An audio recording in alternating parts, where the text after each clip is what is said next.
Hey, what's up? It's Kit time for another video. Today, we're gonna have a little chat about the last trip that we went to. There's a few things that I've learned, and one of them, very big one, is that colored leaders, like especially black ones, for tuna, not a good idea. But then again, I did that experiment thinking that it would be something for deeper water and not really like the shallow tuna that we were experiencing. But guess what? Uh, it's not as if we can just choose where we'll fish. We choose to fish where the fish are. And last Sunday, the tuna, were actually very active, so we chose to go fishing for them. And well, we were successful for the most part.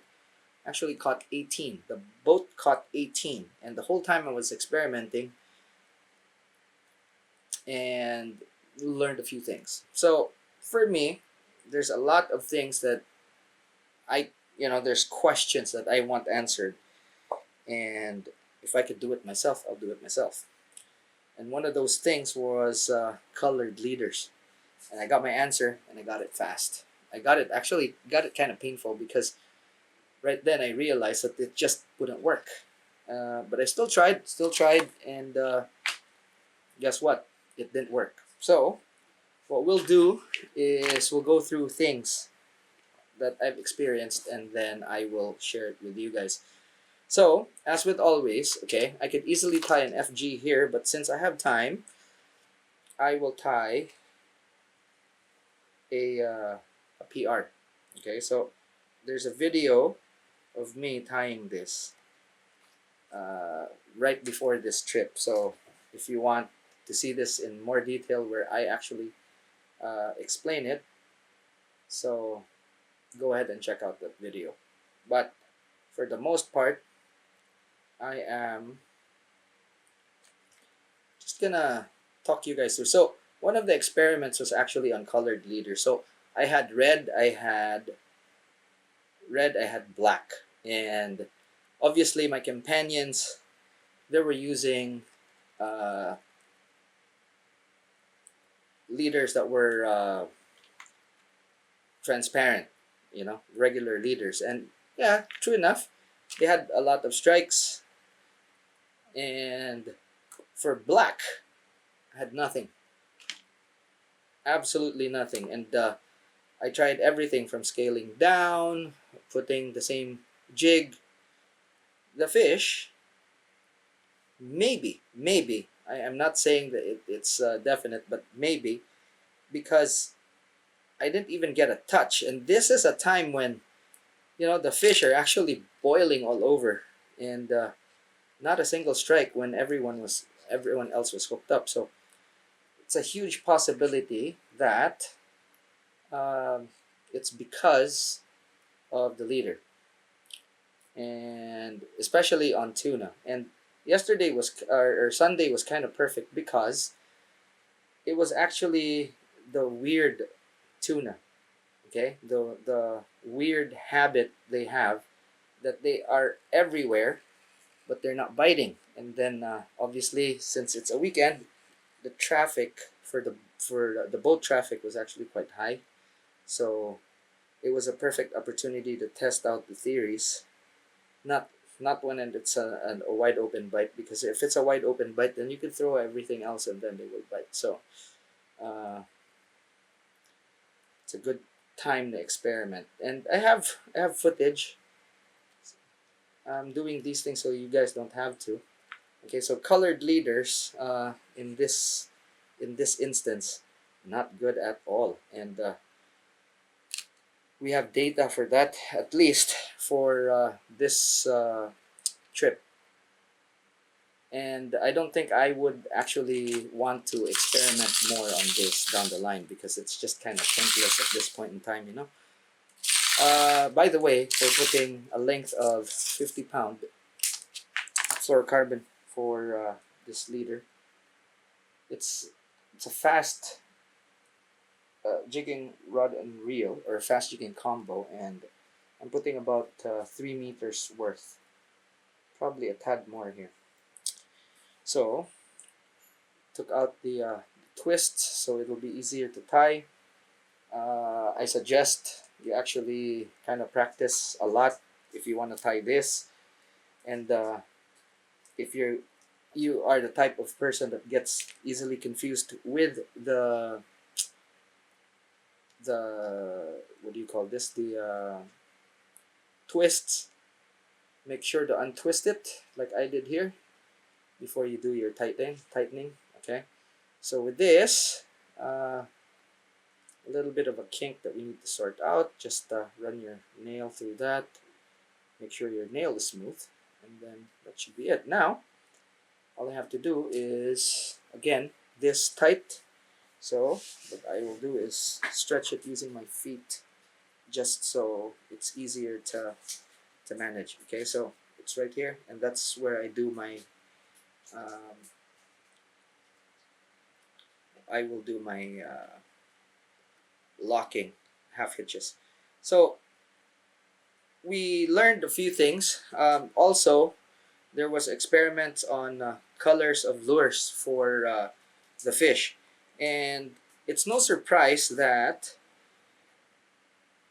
lighter colors actually worked. So white actually worked a lot, and this is something that you should pay attention to, because white is actually, believe it or not, in the IGFA is the color that catches the most fish.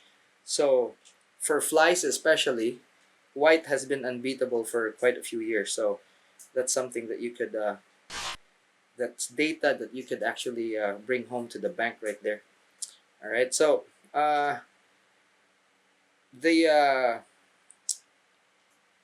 the stick baits caught the most, which is, again, nothing short of a standard. Okay, so as a standard stick, we use stick baits and not poppers anymore, in the 40 to 60 grams, and those lures worked well. The only other lure that works better than a stick bait, especially on tuna that are feeling or are feeding weirdly, is a soft plastic, and I've proven that time and time again.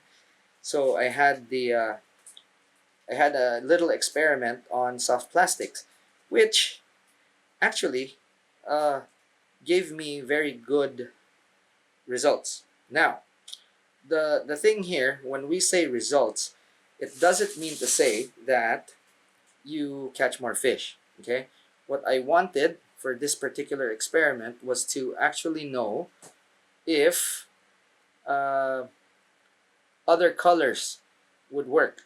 So I had the color Aji, which is a very popular color, nothing. And then I had blue. That's when I caught the fish. No surprise, that's actually the regular color that we use.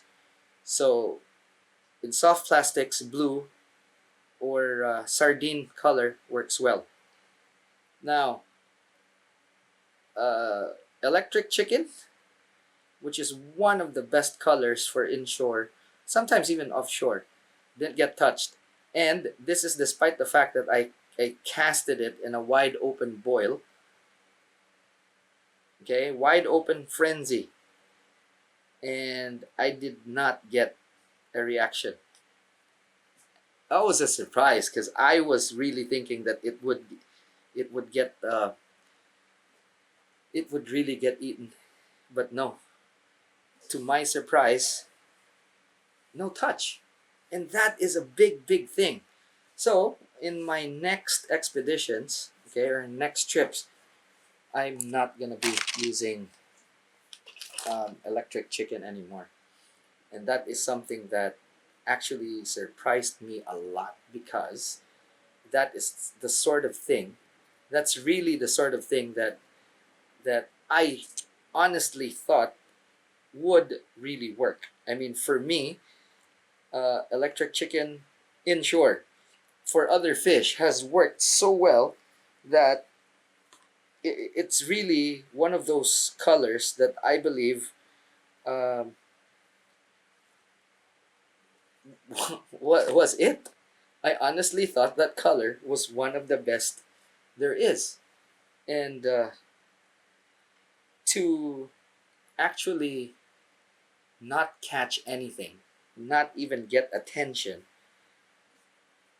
for me was almost impossible, to tell you honestly. And I don't know. I mean, this is tuna. It's it's something that's highly debated. It could be that the tuna is just fuzzy, and that you know I probably didn't do it properly.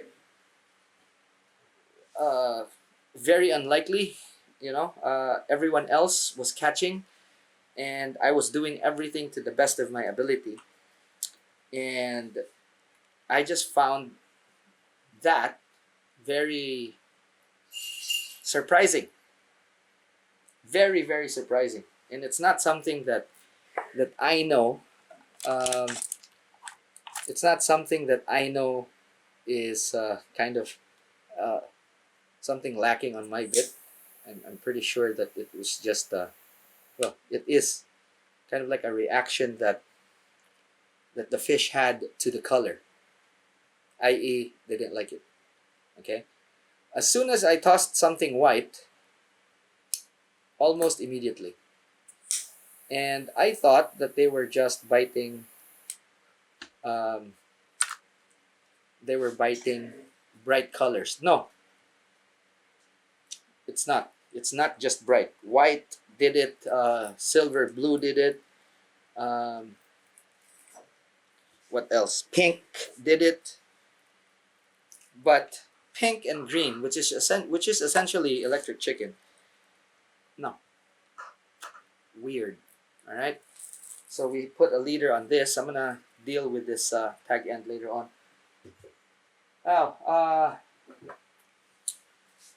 casting with an overhead is not practiced a lot, practically anywhere really. But for me, yesterday, aside from two hiccups, it actually worked well with this. The rod, I have something to say about the rod, but we'll leave that for a different time because, in fairness, the rod isn't actually designed for what I was using it for. So more than likely, what's going to happen is that we will look for a better rod, um, and start using this more. Possibly even like the other one, which I have, and you know, just have fun with them because with very little effort, I was tossing lures a very long way. Um, way better, way better than I had been doing with the combo that I liked a lot, which is the Shimano Grappler and the 6000 Stella that I have been using for a long time. Now, jigs. This is very valuable information if you're going out there for the long tails. If you are in the UAE, okay. So here's some info for you. There would be times where the fishing or the fish would be susceptible to casting with lures. It's very beneficial to actually have smaller jigs that you could cast. Jigs like these. Okay? So, jigs like these, this is a Sea Falcon Manma Saba or real mackerel. So, jigs like these, this is an excess from CB1. So, smaller jigs like these, rigged with treble hooks, or you could put assist hooks on these and then you can cast them out. These are killer. These are killer for especially the smaller sizes for casting. These are killer, and anywhere 60, 80, something like that would work. Now, dropping them is the same story. Okay, so you're looking at jigs at about 60, 80 grams. 85, Wael had a lot of success on 80-gram jigs. So the thing is, when I was doing these experiments, and there's no excuse, honestly, for me. I was just messing around too much. So there are some jigs that they like more, which are the long, slim ones. And I've already discussed this because we already know the jigs that they bite.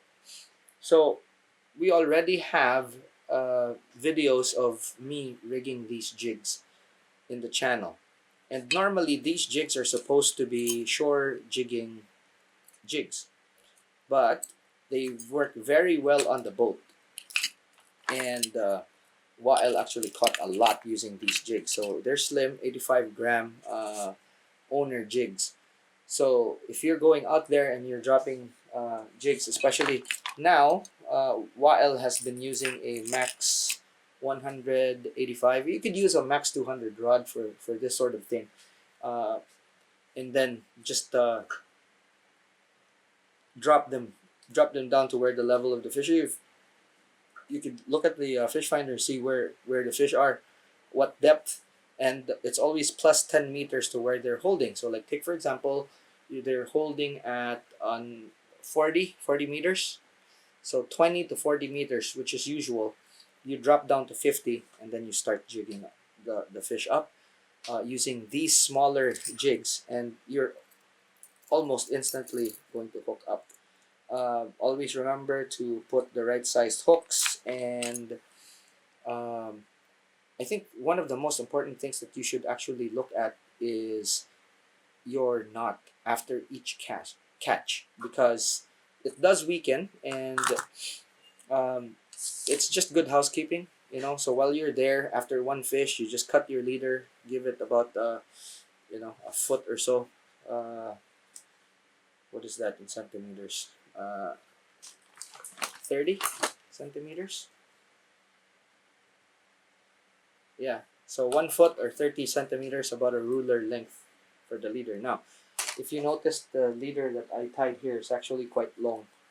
So that's the reason why, one of the reasons why I want to have a long break from the braid, which is very visible, to the lure or the jig. So I want a really long section of line to make it appear as if the jig is not attached to anything. So about 3-4 meters is very good for this. And with that section, okay, when you're cutting off, as soon as you're like I don't know, 2 meters, 1.5 meters, change your leader, change your FG, or in this case the PR. Or what you could do is actually change it every trip if you don't have it busted. Okay, so very, very good habit to get into, just so you don't lose fish. Now, another thing that I learned is that, I mean, these are all really basic housekeeping. Okay, so you check your knots, your PR, your FG, and then your chain knot or your uni knot, whatever you use to tie the jig with and all. So that's that. Okay. Now there are a few things that you also need to realize when you're fishing for fish like tuna. They're, irregardless of what size they are, they're actually quite strong. Okay, and your line degrades, your leader degrades, especially when the fish takes in a lure. Let's say a jig like this, they could inhale a small one. Okay, so this is a 40-gram jig. Okay, if they're shallow enough, let's say 40 meters, you can actually target them with this, or 20 meters, you could target them with this. And then when the fish bites or swallows and inhales this, part of your leader gets nicked with their teeth, and they have small teeth. You don't need to use wire, but they have small teeth that could actually rub on the leader. So what happens is that if you drop that leader with the same lure again to catch another fish without checking, if you lose a fish after that, it's your fault. Okay, because you have to check, and if there's some scratches, if it's not perfectly smooth anymore, cut it.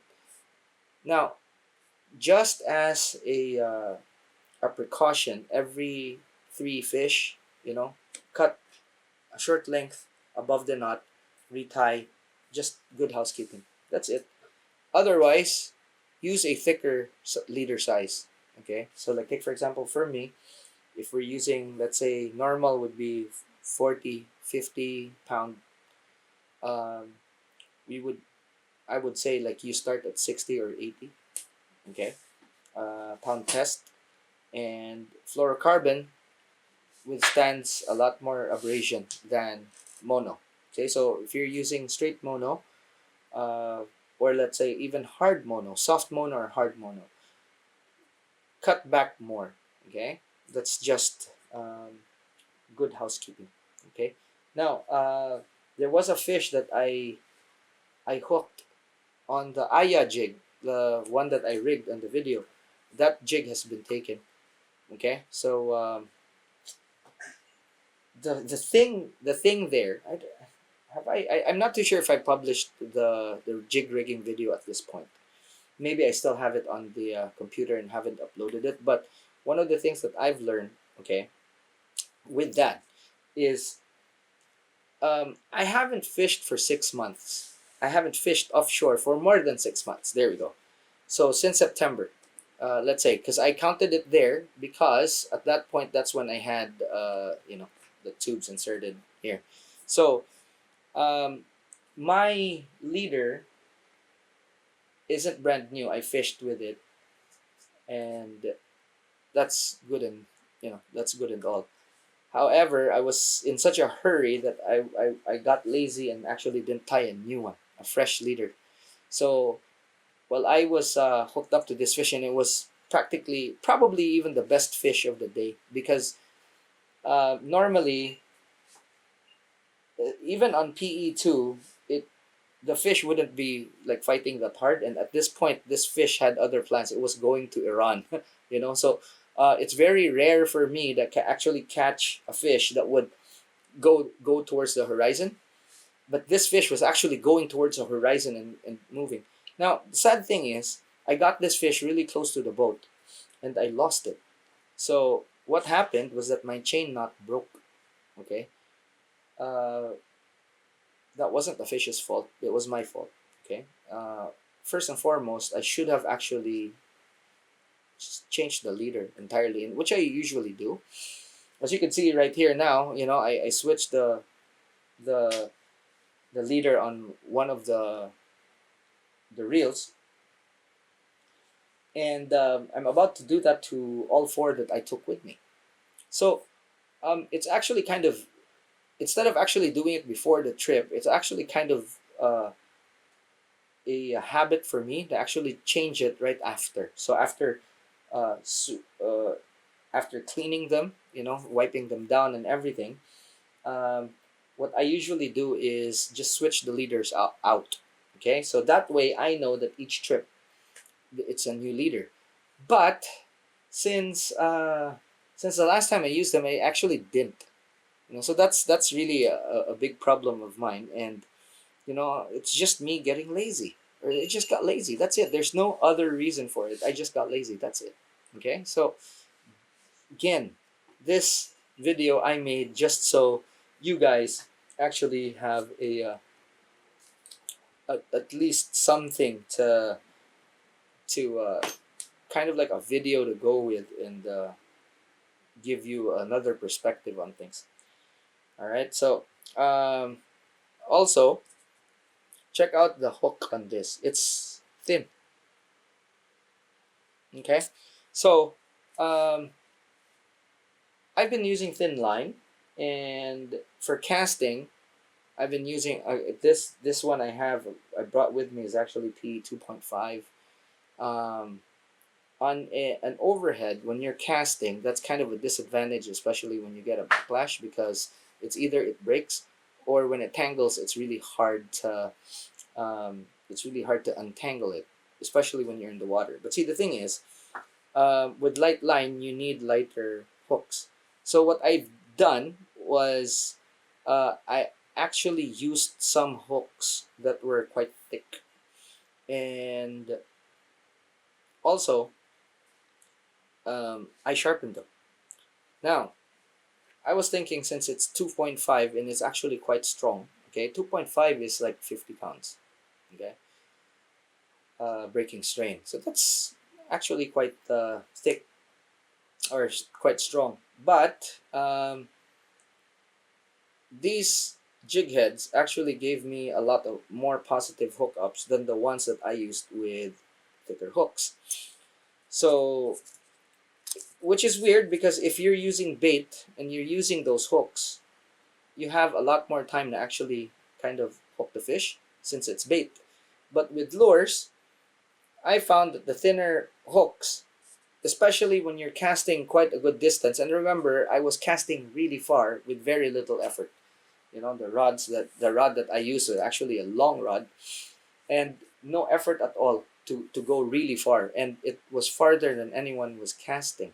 So I had a really huge advantage. But especially with the distance, these hooks actually gave me a lot of advantage, more than the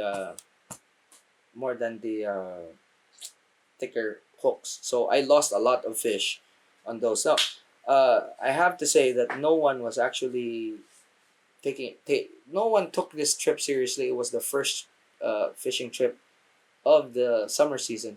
Everyone was relaxed, chilled out, and everything, and everyone was just laughing about losing fish and all that. But the boat did land 18, and this was just in a space of really just about 2 hours of fishing. So I would say that it wasn't bad. And for me, I learned a lot, and also finding my new limit with this thing in my heart. Okay, or things actually. Tubes in my heart. So uh, I learned a lot, and that's basically my takeaway for this. Now, next time I would know exactly what to take. The doctor not told me not to strain myself, and imposed a limit on me. So we have to follow those things until we actually can do like bigger and better things out there. Alrighty, so yeah, that's it for today. I mean, I'm part of this. Of course, you have been watching me um, catching and cleaning this fish. So there's footage from. I'm recording this after I caught the fish, and then when the heat outside actually kind of settles down, we are going to be cleaning the fish, and later in this evening, we will be um, cooking the fish. So sort of like a catch and cook.